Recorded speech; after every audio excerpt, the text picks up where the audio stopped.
Yo, this is crazy. So we got to talk about Tucker Carlson basically trying to stop World War III himself.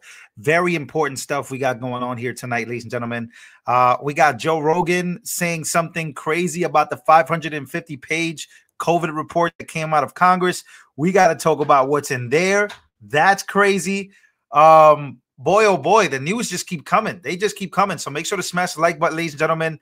Let me know where you guys are watching from. As always, that's one of my favorite parts is knowing where people are watching from.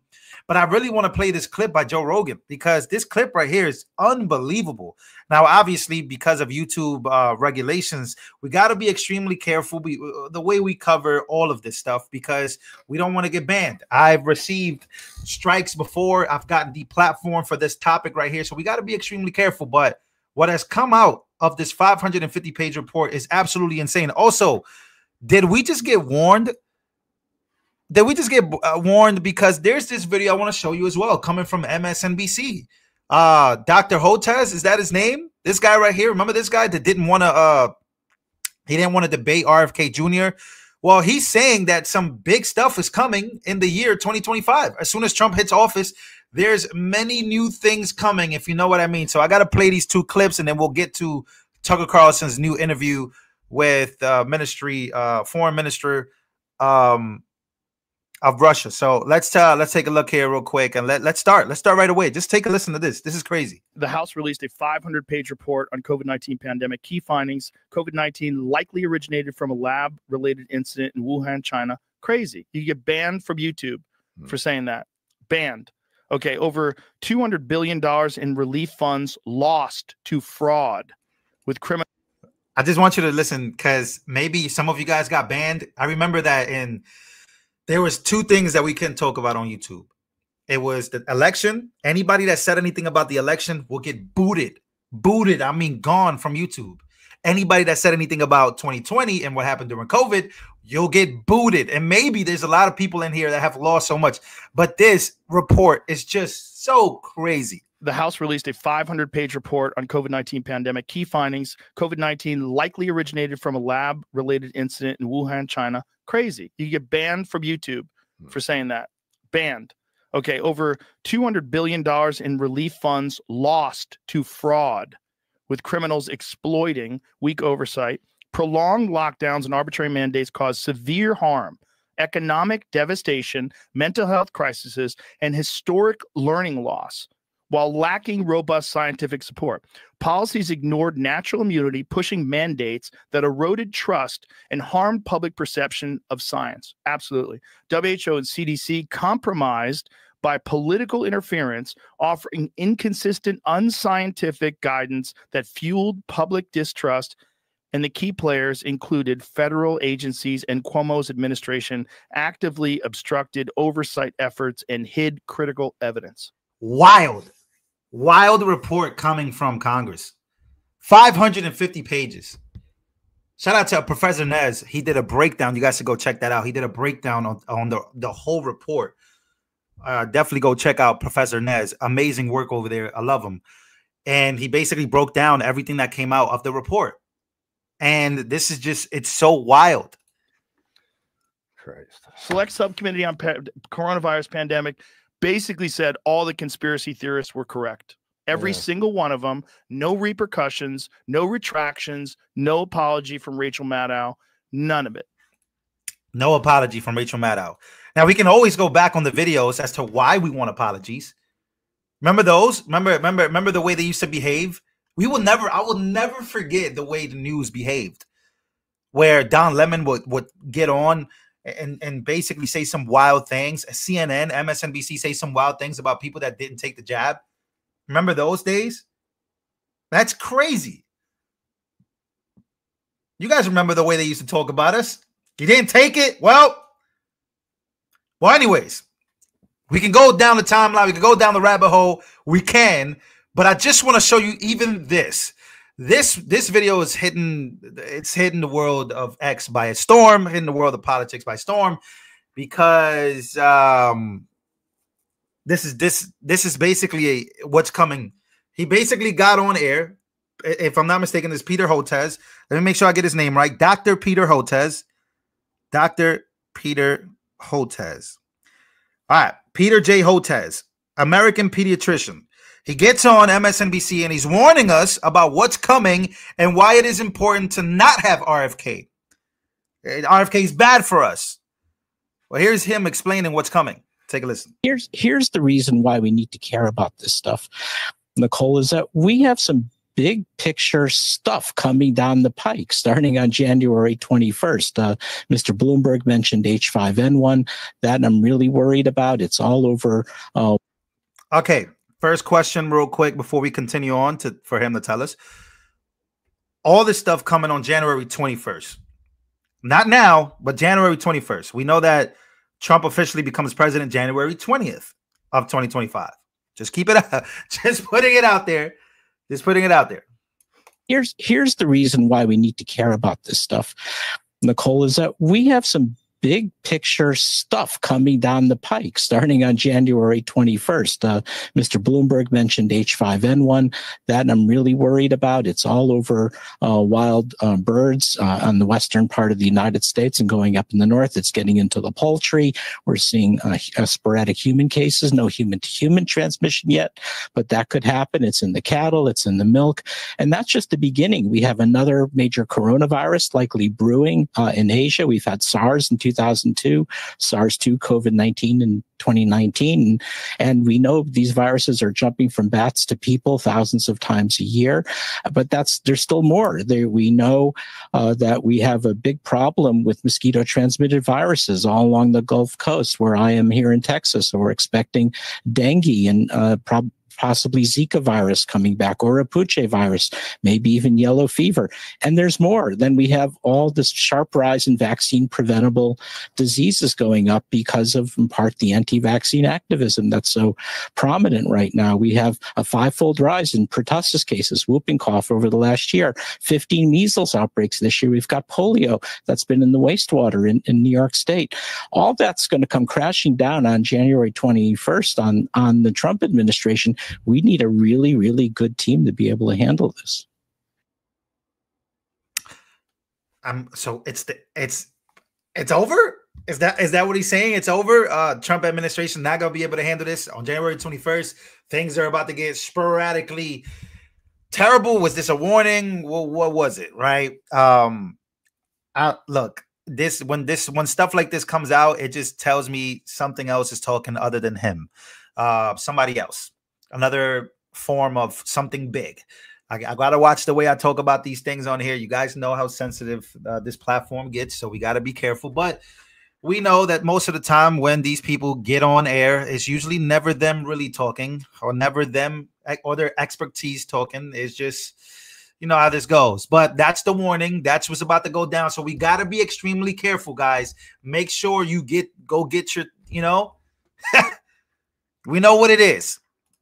Anyways, moving on from that, we did have Obama basically going viral. Before we get to the Russia news and before we get to Tucker Carlson, we got to talk about not only what just leaked out of Congress, 550 pages. You could go read that for yourself. But this is Obama today. Take a listen. There are going to be times potentially when one side tries to stack the deck and lock in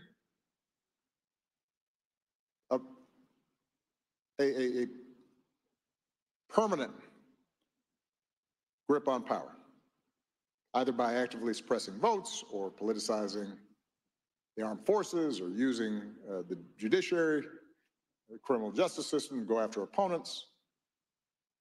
And in those circumstances, pluralism does not call for us to just stand back and say, well, I'm not sure that's okay. In those circumstances, a line has been crossed, and we have to stand firm. Who is he talking about here? Is he talking about his own party? I don't know. I think Obama is the biggest loser of this election, if I'm being honest. There was a lot of losers in the election, but I would say that in this recent election, it has to be Obama, right? Here he is getting on stage, desperately saying that, well, now it's the Republican, it's Donald Trump stacking the deck. But in reality, I'm pretty sure it's been you really running the presidency, or having a lot to say, or having the say of why even the most recent guy, Joe Biden, your vice president, that's why he had to drop out, because of you or Clyburn or Pelosi or whoever runs the Democratic Party. So he's just getting on stage, humiliating himself, in my opinion. This is not how you take a loss.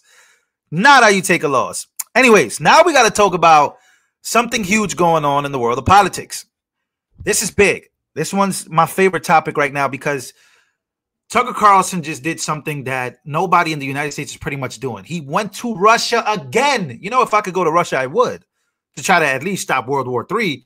If I think that World War III is actually, look, at this point, the fact that there is no communications from Russia to the United States of America, I think is crazy. But I want you to listen to why Tucker Carlson just went to Russia again. Take a listen. In the week since we left Russia, Moscow, where we are now, in February, after interviewing Vladimir Putin, we've watched from the United States as the Biden administration has driven the U.S. ever closer to a nuclear conflict with Russia, the country that possesses the world's largest nuclear arsenal. Would you go to Russia? I would go to Russia for sure. If I mean, look, I might never come back. I would hope I come back, but if I can go to Russia to try to talk to like their foreign ministry or Putin himself to try to stop World War III, I would 1000%. Why not? To try to stop nuclear war, try to stop whatever the hell is going on, I would. No.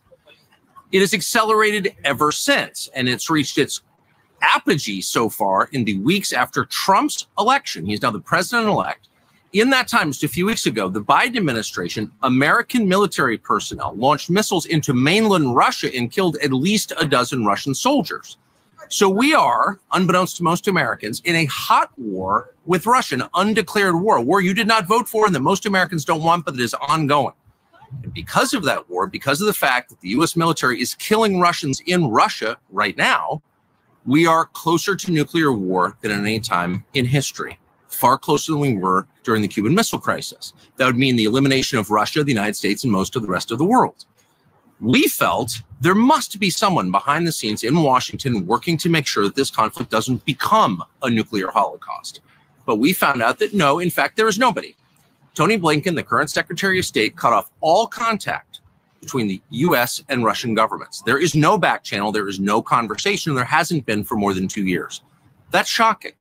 Meanwhile, most Americans. Okay, that's insane. See, that's pretty wild to find out that our Secretary of State right now, Anthony Blinken, has not been over to Russia, has not spoken about peace. I think that's pretty disturbing, knowing that, you know, we're just like this all could just get out of hand. Here's one thing I'll say about that. Will the Secretary of State Marco Rubio be any better? So that was Trump's pick. Will Marco Rubio be any better? Will he actually be the one having these conversations about world peace? But that's just crazy.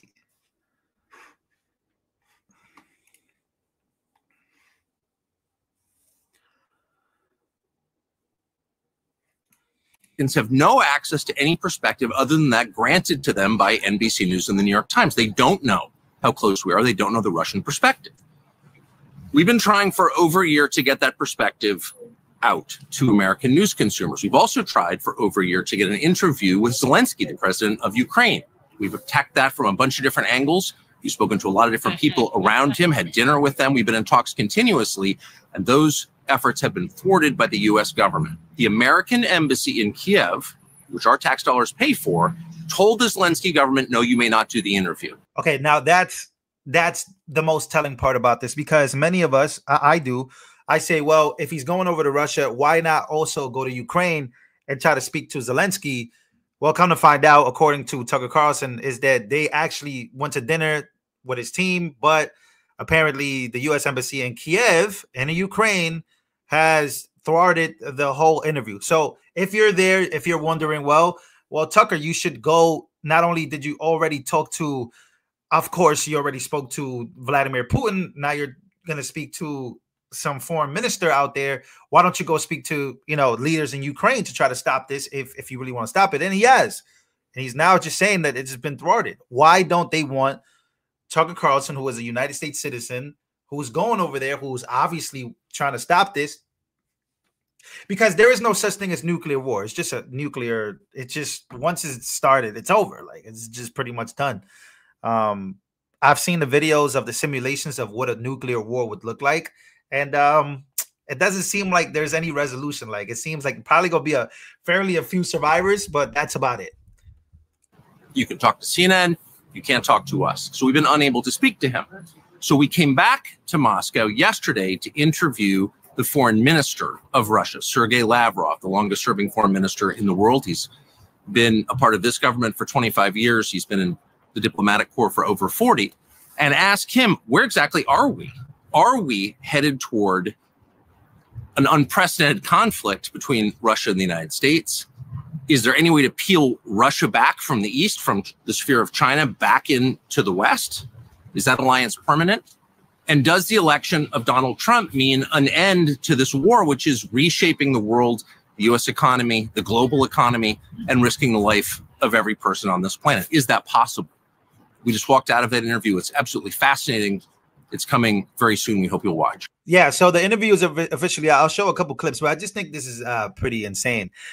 If Tucker would have never gotten fired from Fox, if Tucker was still on Fox, would he have been doing this interview, or would he have been allowed? We obviously see that no journalists are or have gone to Russia to try to speak to Vladimir Putin about peace or about what's really going on. So it seems like everybody's just distracted in their own bubble about, you know, we got to defend Ukraine. Don't talk to the bad guys, aka Vladimir Putin and Russia. But I mean, look, I don't think that this so I don't want to say thank God that he got fired from Fox, but bro, this guy's been on a roll. Like he's in Moscow, Russia. He's literally in Moscow, Russia, trying to stop the war or trying to at least communicate with people. Well, anyways, so there is a clip here that I saw in Breaks News real quick. Apparently, this is during the conversation with Russian Foreign Minister Sergei Lavrov. He slams former President Barack Obama. Why is Barack Obama everywhere, bro? Late December 2016, Obama expelled Russian diplomats. Just very late December, 120 persons with family members, did it on purpose, demanded them on leave on the day when there was no direct flight from Washington. So they had to move to New York by buses with all their luggage, with children, and so on and so forth. And at the same time, Obama announced the arrest of pieces of property of Russia. And we still never were able to come and see what is the state of this Russian property. They never allowed us to come and see, though, under all convention. They just say that these pieces we don't consider as being covered by diplomatic immunity, which is a unilateral decision, never substantiated by any international court. So you believe the Biden administration is doing something similar again to the incoming Trump administration? Yeah, because that episode with the expulsion and the seizure of property certainly did not create the promising ground for beginning of our relations with the Trump administration. Interesting. I see this one right here from the Tucker Carlson Network. It says, this is all from the, you guys can go watch this interview yourself because I don't want to get a copyright strike or anything like that. But basically, is there a concerted effort to increase global turmoil in the final weeks of the Biden administration to make things difficult for the incoming Trump administration? The incoming Trump administration in the last month since the election. All right, before we continue, I just want to say thank you to Ephesians 6:11 Bible verse there. Thank you so much for keeping us informed. Journalists still exist because you. Thank you so much. I appreciate you. Thank you for your donation. Thank you. That was very, very kind of you. All right, here we go. You have all sorts of things going on politically in bordering states in this region that, you know, in Georgia and Belarus, in Romania, and then, of course, most dramatically in Syria, you have turmoil. Does this seem like part of an effort by the United States to make the resolution more difficult? There is nothing new, frankly, because the U.S. Historically in foreign policy was motivated by making some trouble and then to see if they can fish in the muddy water.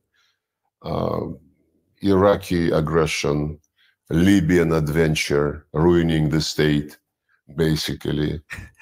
You hear the way he's talking? He talks like a Don, like one of those old school. Anyways, so he's basically saying that, I mean, but can we say the same thing about them as far as what they've done? But Iraq, Libya, what we've done all over the world. He's basically just insinuating, hey, look, the United States, what are you guys doing? You guys been doing this for some time. Been very aggressive. Fleeing from Afghanistan, now trying to get back through the back door. Trying to get back into Afghanistan after fleeing. Interesting. Using the United Nations, to organize some event where the U.S. can be present, in spite of the fact that they left Afghanistan in very bad shape and arrested money, don't want to give it back. I kind of knew. I figured that this is the way the rest of the world, specifically Russia, viewed us. This is not just a normal guy from Russia speaking about the United States. This is the foreign minister. And he sees exactly what we see. Yeah, I try to watch an hour. He speaks very slow, but obviously this guy sees what we see in the United States of America, which is why we're very mad at our government and what we're involved in all over the world. He also spoke about, he did say something very important right here. Let's just go back real quick. Where the U.S. can be present. This part. The United Nations, to organize some event where the U.S. can be present, in spite of the fact that they left Afghanistan in very bad shape and arrested money, don't want to give it back. I think this is, if you analyze the American foreign policy steps, adventures, most of them is the right word. That's the pattern. They create some trouble and then they see how to use it. He says we create trouble or we create events and find a way to use it, find a way to just be a part of it, use it for either money or, when other countries speak about us like this, can we say this? Okay, let me just ask you guys this. Can we say the same thing about Russia? Have they created world events, or have they somehow have their other than Ukraine, I guess? Can we say the same thing about Russia being everywhere, all over the world, or is it just us? But that's pretty crazy. Like, look at the way he's talking about us. Like, sounds like a conspiracy theorist, but I think he's not lying here. We have the military-industrial complex must remain rich. They took over all over Eastern Europe. Lou, we are the bad people. But does that necessarily mean that Russia is the good guy here? That's what I'm saying. Russia isn't the good. I think we're fighting a way deeper war with Russia intellectually that I think that this current administration just can't understand. But our government is responsible for a lot. They're saying, look, like, we can try to make it seem like the United States is not involved in all of these parts of the world. With Syria right now, are we paying attention to what's going on with Syria? That's another big thing that we're involved in.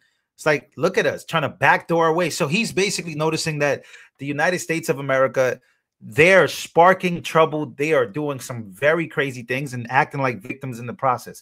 That I can get with.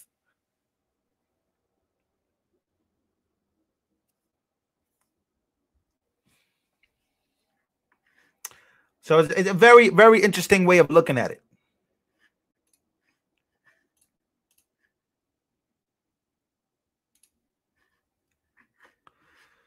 Let's see if we can bring this back here real quick. The OSCE monitors elections. When it used to monitor elections in Russia, they would always be very negative. And on other countries as well, Belarus, Kazakhstan. This time in Georgia, the monitoring mission of OSCE presented a positive report, and it is being ignored. So when you need endorsement of the procedures, you do it when you like the results of the election. If you don't like the results of elections, you ignore it. It's like when the United States and other Western countries recognized unilateral declaration of independence of Kosovo, they said this is the self-determination being implemented. When a few years later, and there was no referendum in Kosovo, unilateral declaration of independence. Very, very interesting what he said about Obama as well. I thought the interview was very interesting. You guys definitely go check it out. The Tucker Carlson Network. I think it's on YouTube as well. But shout out to Tucker Carlson for doing it. Shit, we don't have anybody else doing it. Definitely, I advocate for that. I do. I advocate for conversations with other countries that we definitely don't want to be at war with, because why are they like, we didn't vote on Russia. Like, we didn't even vote on Russia. We didn't even vote on any of this shit. Anyways, let me play this final clip about Obama. Mark Halpering, who is a friend of the show, been on the show before. See what he has to say here. Tell me about Barack Obama. Clooney's mad at Barack. I'm sure Michelle's mad, but he's taking a lot of heat here. Same with Pelosi. Who's taking the most heat? Well, they're all trying to blame Joe Biden. They're, I think, sort of stunningly silent about the shortcomings of Kamala Harris as a president. But Barack Obama has displayed throughout his time, even when he was president, as much concern for the future and strength of the Democratic Party as you have for Ugandan rugby. He's just not really focused on it. And so he's not taking much heat because he's never put himself forward as someone who's going to make this decision. Obviously, when the moment came and Kamala Harris said, I'm going to go for this, they were powerless. They were powerless. But you couldn't, as Bill Clinton said in the clip you showed, he's a stubborn Irishman. He didn't want to step aside. He didn't want to be a lame duck. He didn't want to acknowledge his frailty. And the family, empowered him in that and enabled him in that. But it's an extraordinary crisis of confidence. And of course, if Nancy Pelosi hadn't been woman enough to stand up and force Biden out when the men wouldn't do it, he would have been the nominee. And I think they would have lost far worse. Yeah, she had the biggest cojones in the entire Democratic Party. Imagine that. Old Nancy, what a war horse. Well, I only bring that up because of what Obama did today, once again, in Chicago, basically saying that Republicans and Donald Trump are stacking the odds for themselves, while surprisingly, in my opinion, he's describing himself and his party. I mean, but once again, it is what it is. Anyways, ladies and gentlemen, we probably look like the mob to the rest of the world. I think that's a great point. I think that's a great point. This is what we look like to the rest of the world. All right, real quick, can we have an honest conversation before I go? I really want to have an honest conversation with my audience here, with the people, with you guys.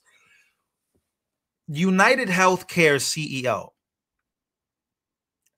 It's been a lot of craziness about it. How do you guys feel about this? Because the conversation is very iffy. So you have leftists who have come out and said, well, we don't feel bad at all.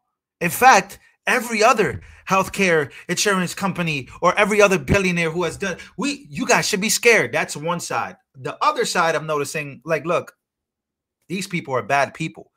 This is big pharma. This is big insurance, right? These people are bad. Then there's the other side that are just completely defending, like, no, you should never want anything like this to ever happen. How do you guys feel about what happened?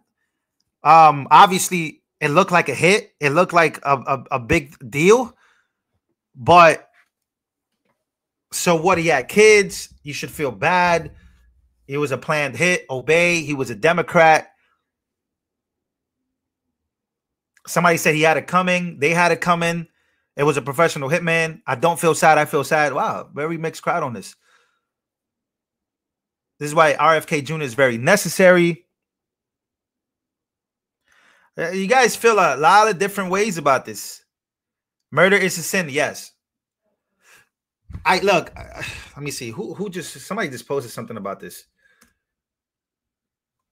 No, I think what happened to him was insane. Like, that's crazy. That's a result of, like, that's violence. Like, there's many ways to feel. You can feel whatever you want. Cenk Uygur says, shooting the United Healthcare CEO is a terrible thing to do. It's deeply immoral and solves absolutely nothing. But at the same time, 76,000 Americans die every year because the health insurance industry. I also mourn for them, and I don't see any press coverage for concern of further death. Yeah, so apparently the mainstream media is not really concerned as far as, you know, the insurance companies. Like, they're not really covering this as a sad matter. And I didn't know that 76,000 Americans die every year because of the health insurance industry. So I got mixed emotions about this shit. I'm just going to be honest with you. But yeah, look, I'm sorry to go to Cenk here. I think Tim Pool spoke about it as well, but I really don't know how to feel. Because first of all, killing is bad. That's number one. So I know exactly how I feel about that. But the insurance company situation, that's something that I just learned about. Kind of had a feeling. There was a movie called John Q. I don't know if you guys ever seen it. John Q. If you didn't see that movie, please go watch it. Let me see if we can find it here. See if we can find it here real quick. Let me play this for you, right? I'm sorry that I'm extending this live real quick, but it is what it is. Yesterday in Midtown Manhattan, the CEO of the largest health insurer. Wait. Let me stop sharing this. Now let's reshare it real quick to the people. Here we go. Yesterday in Midtown Manhattan, the CEO of the largest health insurer in the country was assassinated. Now, everyone's trying to figure out what the motive is. The video looks crazy. An assassin walks up, seemingly well planned out. Many people saying this guy's a pro with a suppressed handgun, assassinates the CEO. New information has emerged, and the reactions are coming in from the left. And all of this, my friends, is rather terrifying. Now, what we're learning is that this man did not escape on a city bike, as many have claimed. NYPD is saying that's not the case. We're learning that the man was ejecting unspent rounds, cycling manually every time, and that there was writing on the casings of one of these rounds that imply the motivation was insurance companies denying claims. Now, there's two big theories as to the motivation of the assassin. Well, I should say, first, the assassin may just be a hitman. Someone may have hired an assassin. But the motivation behind the assassination may be a loved one whose family member died, be it a father or a child, because the insurance. Yeah, I figured that would be the motivation behind this. I figured that would be the motivation behind this. Somebody probably had a very, very bad experience. They called, and the insurance company just probably put them on hold the whole time. That's why I say I don't know. I don't know what to believe here. This is just, it's a very crazy situation. I've never had so many mixed emotions. I've never had so many mixed emotions. Look, like, they probably tried to get insurance and they put them on hold. They put elevator music. Could be. Company refused to pay for their medical treatment.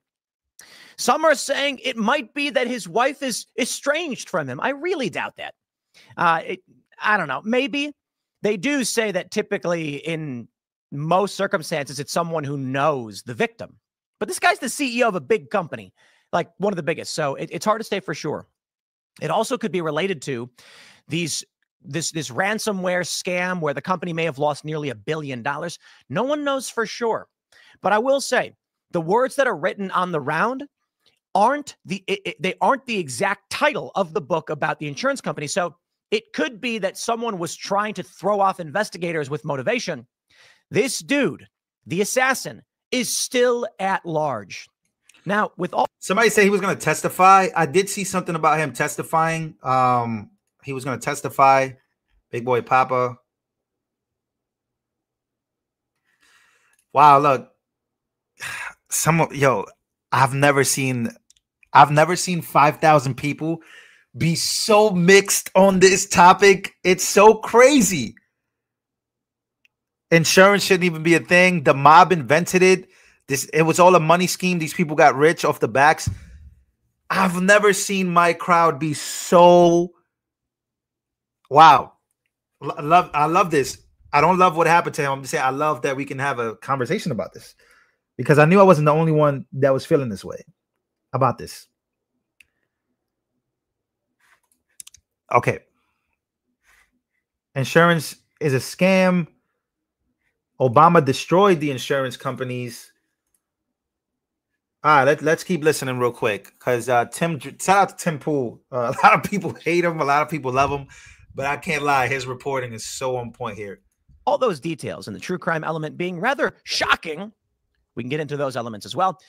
We here cover a political show for the most part, and so the scary thing to me, ladies and gentlemen, this is what we've been warning you all about, and I hope you pay attention. To those of you who may be new to this show because you weren't paying attention, but then after the election, you decided to ask questions. Maybe Bill Maher said something that made you think, and you were like, maybe I should take a look at what's going on. Maybe AOC said, what podcasts are you listening to? My friends, please. Former Washington Post reporter. I can't even read this quote. She went on Blue Sky, Taylor Lorenz. Oh, wait a minute. Taylor Lorenz, she used to work for the Washington Post. She said that we want these executives gone after that happened to him. Taylor Lorenz is like a leftist, super hardcore leftist. That's why I said the leftist reaction to this is just like they're super down for this. Like my cousin posted something. I hope my cousin's not watching the show. I'm not gonna put her on the spot. Nobody knows who she is, but she posted something. She was like low-key celebrating it. And I'm like, man, do you guys want do you want this thing to burn down or something? Like, what is it that you guys want at this point? You want to burn down the system in a certain type of way instead of voting your way out of the system and cleaning it up? It seems like they just on some like straight up violence. For more of this, said she wanted more of this. She wants dead CEOs. And then she posted the photo and the name of another healthcare CEO. Yo, this is terrifying stuff. Now, look. That's wild. See, this is when this stuff starts to get out of hand. Right? This is where I don't even want to associate with people like this because this is when they start bugging the hell out. She's tweaked out. And this is on Blue Sky. Blue Sky is the opposite of X. That's where all the liberals ran after Donald Trump won. Play this game in the media where they say everybody in the rights of free speech absolutist. Let me tell you, again, this is for the people who are new to the show. There's no monolith politically, okay? I am not going to agree with every single thing Trump says or every conservative says, but this tends to be how liberals view the world. I am not a free speech absolutist. Some people are. It's not me. I believe that you should be able to express yourself on your political and spiritual beliefs, but I do not believe you should be allowed to publicly direct and create imminent threats. And that being said, Taylor Lorenz here. What's crazy about this is remember how like MSNBC was freaking out about Elon Musk naming some of the people that he basically feels jobs are useless. He was basically talking about Doge is going their government efficiency program is going to come clean up, and he started naming some already public names. And then MSNBC had a whole episode about it, how he was basically calling for violence, right? And they made it seem like he was calling for violence because he named a few people that worked somewhere or someplace in the government, in the Pentagon. What's so crazy about that is you will never hear MSNBC actually talk about this, specifically the actual call for it. This is the actual call for it. They'll never, ever talk about it this way. Isn't creating necessarily an imminent threat, but one could argue she is. No, so we'll play that game. I am saying if someone goes on social media and literally says you should do a thing, yeah, we probably have a right to say, hey, you can't do that. In some form, maybe it's we delete those posts and say, knock it off. That crosses the line. Advocating for and directing violent crimes, I believe actually is criminal. The question is, what about what she said? And I understand it's difficult. It's difficult. We don't want to get anywhere near a slippery slope. But I do think we all need to take a good hard look at a former WAPO reporter. This is a mainstream personality who's got hundreds of thousands of followers, if not more, who worked for one of the most prominent publications, well-known, who is saying, here's, in a series of posts, this liberal leftist journalist, I don't even know if it's fair to say she's leftist. She posts, here's why we're happy it happened. She then posts that she wants more of it, and then she posts the photo of another big healthcare industry CEO. Look, it's tough. I get it. Because a lot of free speech absolutists are going to say she didn't tell anybody to do anything. And I'm going to be like, listen, there's the old story of the king. Oh, won't someone rid me of this priest? And as the story goes, the king didn't. He had this annoying priest. Thank you so much. I see a lot of members here today. Thank you so much, Raw Truth, for becoming a member. Taylor Lorenz. Yeah, Taylor Lorenz. Crazy. This is the post right here.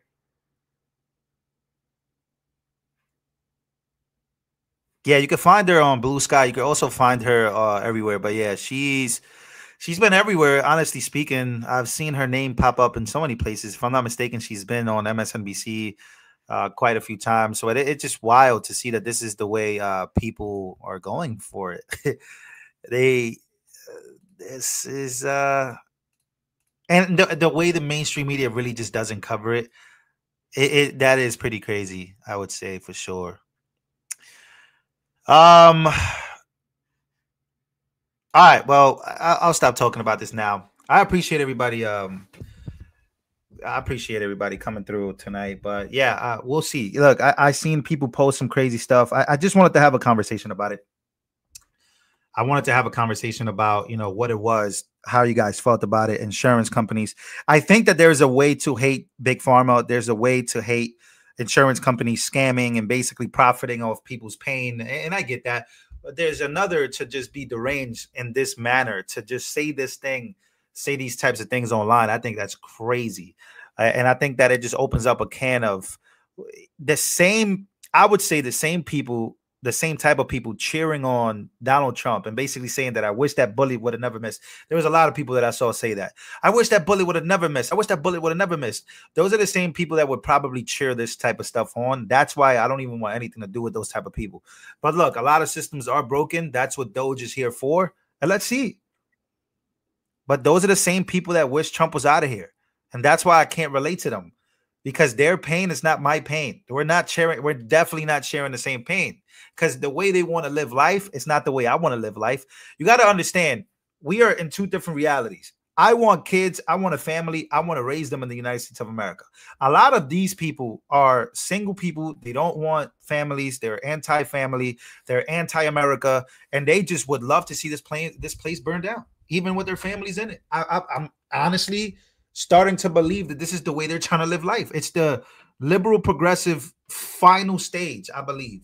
Burn it all down. That's the type of time they're on. That's why I just can't. Even though there's things that we should pretty much agree on, that, yeah, a lot of these insurance companies are taking advantage and they're doing things. If you ever watch the movie John Q, then you will feel the pain. But the problem is I can't find a correlation with them, because they don't even believe that anything could ever get better anymore. They're on some like, F it. You know what I mean? And we're on some like, look, we got families, we got kids. We don't want this place to burn down. We actually would love to fix it. And other people are like, nah, F it. I don't have family. I don't have kids. I don't really care about the future. I kind of just want this thing to just end. Let it end. Let it burn. And I think that they will regret saying that, because if that does happen, then this is just so stupid, in my opinion. It's just the most stupid thing anyways. But yes, there are things that I agree with when it comes to that crowd. In fact, there's just common sense things that we agree with about big pharma, about, the profiting of big businesses, and you know how this goes. But it gets to a point where, how do you want to burn it down? Do you want to vote your way into burning it down, or do you just want to burn it down physically? I think people at that point don't even want that. They just burn the host down. So that's just my opinion. Once again, I'm always, look, if I'm wrong, I'm wrong. I'm always down to be wrong. I've been wrong before. But yeah, we'll see. All right, ladies and gentlemen, make sure to smash the like button. I appreciate everybody. Somebody in the comments said Tucker is an embarrassment. Lavrov is a liar, and Russia is not now or never has been a good actor to the world. Okay, that's how you feel. The same way you say that, I'm pretty sure Russians say the same thing about the United States. And I think a lot of people in the United States, like us, we don't want to see this place burned down because we believe in this place. We believe in the Constitution, Bill of Rights. We believe that this is the best system men's ever created. It's worked to this point, but we can also agree that our government has not been a good actor to this world. We have funded some of the most craziest things. We have done some of the craziest, worst things that you can think about. A lot of the problems exist because of us, the United States of America, our government, administration after administration, military industrial complex, lobbyists, right? A lot of these problems exist. We understand that. So yeah, you could say the same thing about Russia, but I'm pretty sure you could just point the finger. When you point one finger, there's like 1,000 fingers pointing right back at you. That's why when people say, oh, Russia's bad and Russia's this, yeah, for sure. I don't doubt that. But to say that and then think that we're the good guy, yeah, for sure. Yeah, you can. Yeah, I just don't. I don't see. When you look at the invasions, when you look at the parts that we played in Afghanistan and Iraq, invading Iraq, what we're doing now with Israel, a lot of people don't agree with me on that. But I think what we're doing in that region, as a whole, what the West has done since 1948 till now has caused so much trouble, in my opinion. So, again, point the finger at other countries, but I think there's fixing that needs to be done. That's why people elected Donald J. Trump. So, at least Tucker's making the effort and showing people that, hey, look, Anthony Blinken's not even talking to these guys. Nobody's talking to these guys. Our Secretary of State is not talking to any of these guys. So, hey, hello, can we fix it?